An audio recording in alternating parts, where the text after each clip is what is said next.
कोशिश करें किसी पे जुल्म ना करें, किसी के साथ ज्यादती वाला मामला ना करें। यकीन करें क़यामत वाले दिन जुल्म जो है वो अंधेरों की सूरत में सामने आएगा। प्यारे आका करीम अलैहिस्सलाम के फरामीन में से है, किसी को गाली दे दी, किसी के साथ ज्यादती वाला मामला कर लिया, किसी का हक मार लिया, किसी को बुरा कह दिया, किसी का खून बहा दिया, किसी को मार लिया। क़यामत वाले दिन सबसे बड़ा मुफलिस ये होगा, अल्लाह के नबी अलैहिस्सलाम ने फरमाया, जिसने किसी को मारा होगा, गाली दी होगी, बुरा कहा होगा। तो जिन को इसने मारा, बुरा कहा, गाली दी और मामला ऐसे रखे तो इसकी नेकियां उनको दे दी जाएंगी, और अगर इसकी नेकियां ख़त्म हो गई तो फिर उनके गुनाह इसके ज़िम्मे लगा दिए जाएंगे। और मेरे प्यारे भाइयों, उस दिन तो एक एक नेकी की ज़रूरत होगी।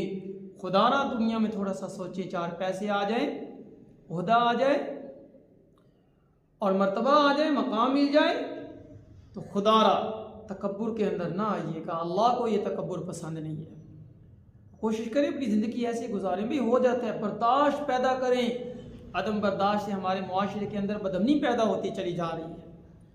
कोई ओहदा मिल गया, मर्तबा है, मकाम है, अल्लाह रब्बुल इज़्ज़त की अता, अल्लाह का शुक्र है, तो दिल में तकब्बुर नहीं करना और बड़ापन लेके नहीं आना। तो इंशाअल्लाह दोनों जहानों का सुकून भी मिलेगा और कामयाबियाँ भी अल्लाह ताला फरमाएंगे। तो मेरे प्यारे भाइयों, सोचिए, थोड़ा सा गौर व फिक्र